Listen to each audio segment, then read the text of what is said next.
අපි මේ වීඩියෝ එකකින් කතා කරන්න හදන්නේ විද්‍යුත් චුම්බක ප්‍රේරණය කියන සංසිද්ධිය. අපි කලින් වීඩියෝ එකේදී කතා කරා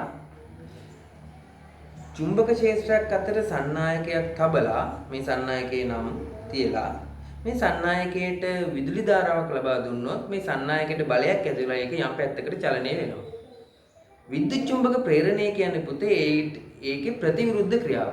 ඒ කියන්නේ චුම්බක ක්ෂේත්‍රයක් අතර සන්නායකයක් තියලා ඒ සන්නායකයේ චලනය කරොත් යම් පැත්තකට ඒ සන්නායකයේ මත සන්නායකයේ ඇති වෙනවා විද්‍යුත් ගාමක බලයක්. ඒ කියන්නේ විදුලි ධාරාවක් නැත්නම් අපිට විභවාන්තරයක් හදාගන්න පුළුවන්. මෙන්න මේක තමයි විද්‍යුත් චුම්බක ප්‍රේරණය කියලා කියන්නේ.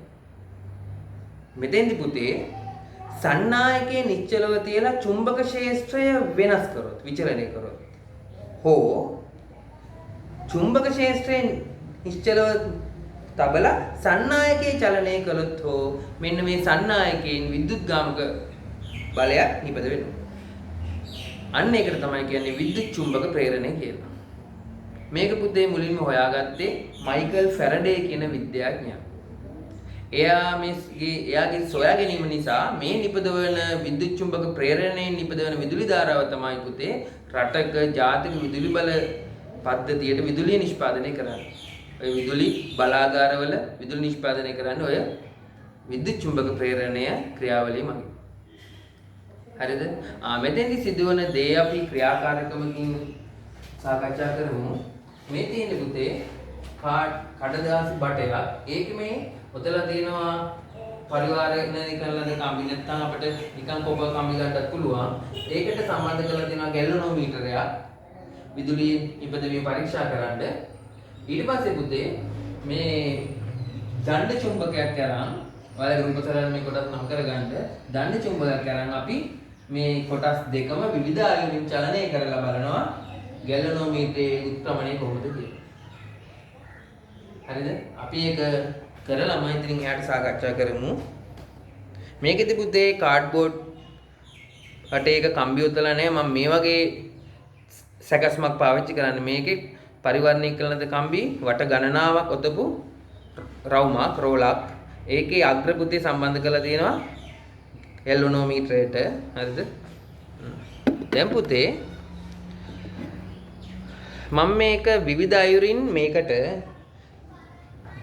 දණ්ඩ චුම්බකයක් කරන් මේ දෙක විවිධ විදියට චලනය කරනවා. බලන්න ඔයාලා ගැලනෝමීටරයේ උත්ක්‍රමණය කොහොමද සිද්ධ වෙන්නේ කියලා. මම මේ දෙකම නිශ්චලව තියෙනවා. අන්න කටුවේ කිසිම චලනයක් නැහැ.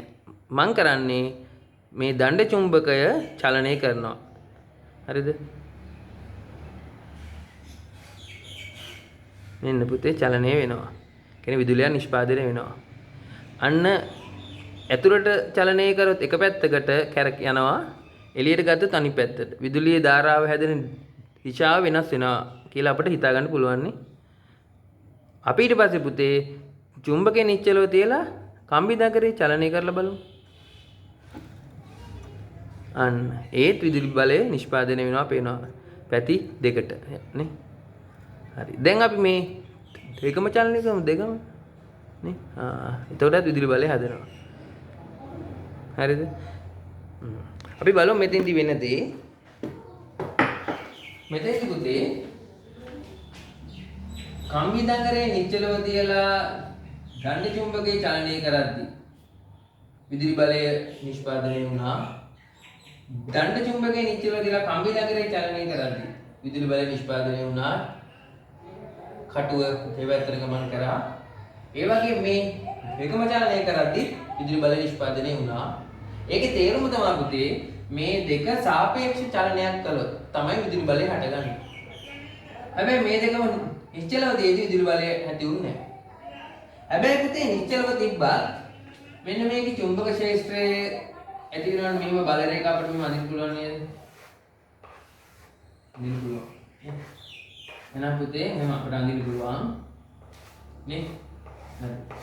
එහෙනම් පුතේ මේ චුම්බක ක්ෂේත්‍රය දැන් මේකම චලනය කරද්දී හරිද මේ චුම්බක ක්ෂේත්‍රය නැත්නම් බල රේඛා මේ දඟරේ කම්බි මත බලපානවා. හැබැයි චුම්බක ක්ෂේත්‍රය දෙකම නිශ්චල තියෙද්දිත් මේ චුම්බක ක්ෂේත්‍රය මේක මත බලපානවා. ඒ විදුලිය හදන්නේ. හැබැයි මේක චලනය කරද්දී මේ මොනවා හරි එකක් චලනය කරද්දී වෙන්නේ මේ දඟරේ හා සමදෙන චුම්බක ක්ෂේත්‍රය නැත්නම් බල රේඛා වෙනස් වෙනවා. වැඩි අඩු වෙනවා. ආන්ගේ චුම්බක ක්ෂේත්‍රය වැඩි අඩු වුණොත් නැත්නම් මේ දඟරේ හා සම්බන්ධ වෙන චුම්බක ක්ෂේත්‍රය වෙනස් වුණොත් තමයි පුතේ විදුලි බලයක් හටගන්නේ. ඔන්නෝමයි විද්‍යුත් චුම්බක ප්‍රේරණය සිද්ධ වෙන්නේ. එහෙනම් පුතේ පැවරුමේ මේට අදාළ දේවල් රූපතරණය ලකුණු කරලා මේ ක්‍රියාකාරකම ගැන ලියන්න පොතේ නම් ඔකට ලොකු වගුවක් තියෙනවා. වගුව ඕනේ අදාළ දේවල් ටික ලියුවාම හරි කොයි අවස්ථාවවල විදුලි බලය හැදුනේ කියලා. එහෙනම් පුතේ විදුලි බලය නිෂ්පාදනය කරගන්න ප්‍රධාන තියෙන අංගෝපාංග දෙක තමයි කම්බි දඟරයයි චුම්බකයකුයි. එහෙනම් පුතේ මෙන්න අතෙන් ක්‍රියාත්මක කරන ඩයිනමෝවක් තියෙනවා. මේකේ නම් ඒ උපාංග දෙක තියෙනවා. මොනවද? මෙන්න කම්බි දඟරයක් තියෙනවා. මේකේ කම්බි දඟරේ තමයි කැරකෙන්නේ. මේ කම්බි දඟරේ කැරකෙනවා. ඒ වගේම චුම්බක ක්ෂේත්‍රය ලබා දෙනවා මේ චුම්බකයක් තියෙනවා. හරිද? එහෙනම් කම්බි දඟරේ කැරකෙනවා වේගෙන් වේගය වැඩි කරලා තියෙන්නේ මේ එක වටයක් කැරකෙද්දි මේක වට ගොඩාක් කැරකෙනවා. අන්න විදුලි බලය නිෂ්පාදනය වෙනවා. ඒ විදුලි බලය පුතේ මෙන්න මෙතනින් බලා ගන්න පුළුවන්. හැබැයි වේගෙන් කරකවද්දි ඊට සමහර විට පෙනේ පුතේ බල්බ් එකපත් වෙනවා. සමහර පේන්නේ නැති වෙයි. හරිද? අන්න ඔහොමයි ක්‍රියාත්මක වෙන්නේ. එහෙනම් මේක අපි දන්නවා බයිසිකල් අයිනම නේද? හරි. මේකේ අපි මේ අතින් මේ මෙහෙම කරකවද්දි පුතේ විදුලි බලය හැදෙනවා. හැදෙන්නේ මෙහෙමයි. මේකේ කැරකෙන්නේ සිලින්ඩරාකාර චුම්බකයක්. යට තියෙනවා කම්බි දඟරේ. ඒකෙන් විදුලි බලය හැදෙනවා. කොහොම නමුත් කම්බි දඟරෙන් තමයි පුතේ විදුලි බලය නිෂ්පාදනය වෙන්නේ. හරිද? මෙතනත් ස්ථිර චුම්බක තියෙනවා. කම්බි දඟරේ තමයි මැද කැරකෙන්නේ. හෑන්ඩ් අයින් වෙනවා. ඔයාලා බලලා තියෙනවා පාසලේ ඉන්නේ. හරි. මේ මං පෙන්නපු උපාංගවලදී පුතේ මේ නිපද වෙන විදුලි ධාරාවේ ප්‍රමාණය වැඩි කරගෙන තියෙනවා. කොහොමද වැඩි කරන්නේ? මෙන්න මෙහෙමයි.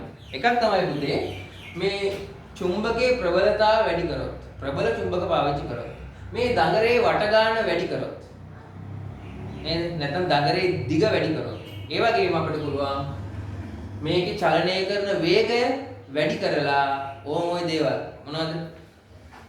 චුම්බක ප්‍රබලතාව වැඩි කරලා, දඟරේ වට ගන්න වැඩි කරලා, ඒ වගේම අපිට පුළුවන් භ්‍රමණය නැත්නම් චලනය කරන වේගය වැඩි කරලා නිපදෙන විදුලි ධාරාව වැඩි කරන්න. හරිද? එහෙනම් ඒ කියපු දේවල් තමයි පුතේ මේ උපාංග වල පාවිච්චි කරලා තියෙන්නේ.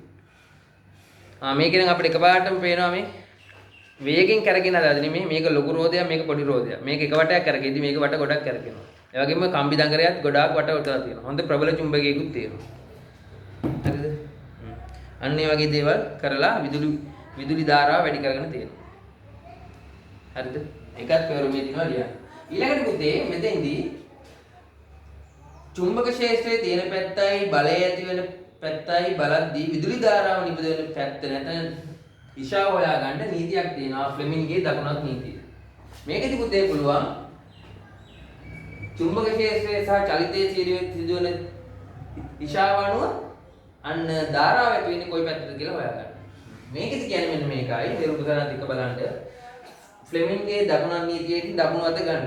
සුරත ගන්න. මේකේ මහපට කිල්ලයි, දබර කිල්ලයි, මැද කිල්ලයි එකිනෙකට ලම්බකව තිබුණොත් දබර කිල්ලෙන් චුම්බක ක්ෂේත්‍රයේ දිශාවත් වටත් මහපට කිල්ල සන්නායකයේ මත බලයේ නැත්නම් චලනය ඇති වෙන දිශාවට යොමු කරොත් ඒ සන්නායකයේ මත ඇතිවන ධාරාව දිශාව මැද කිල්ලෙන් නිරූපණය කරනවා.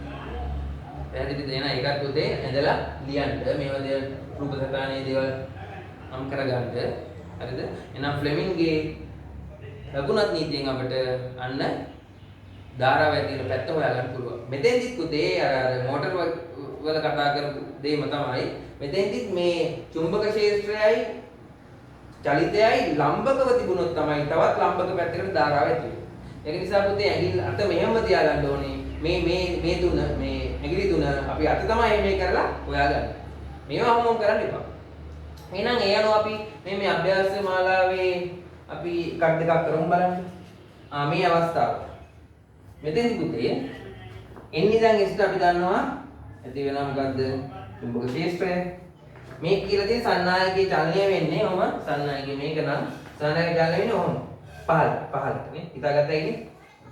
එහෙනම් චුම්බක ක්ෂේත්‍රය මෙහාට සන්නායක චලනය පහළට. එහෙනම් මෙහෙම ගන්න වෙන්නේ පුතේ. දැන් කොහෙටද? එළියට. ඒ කියන්නේ ධාරාව මෙහෙට යනවා. ඔන්න හොයාගත්තා නම් හරි. මෙහෙට යන්නේ විදුලි ධාරාව.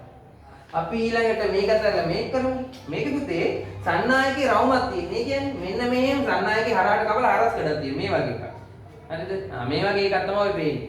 එහෙනම් මෙතන සන්නායකය කියන්නේ චුම්බක ක්ෂේත්‍රය අතර ඉහළට චලනය කරනවා කියලා. ඉහළට. මේකට දාමු. චුම්බක ක්ෂේත්‍රය මෙහාට හරි ඉඳලා තියෙන්නේ උඩට. මෙහාට චලනය උඩට. එහෙනම් මගේ ඇඳ ඇවිල්ලා තියෙන්නේ ඇතුළටනේ. එහෙනම් චුම්බක ක්ෂේත්‍රය බෝඩ් එකකින් ඇතුළට. කොහොමද ඇතුළට අපි පෙන්නන්නේ? ඇඳලා සංකේතය මොකද්ද? පාතීරේ. ඕම ආවන. හරිද පුතේ? එහෙනම් ධාරාව ඇතුළට යන්නේ. අයන පුතේ 2යි 4යි වල තනින් ඉතල කරන්න. හරි?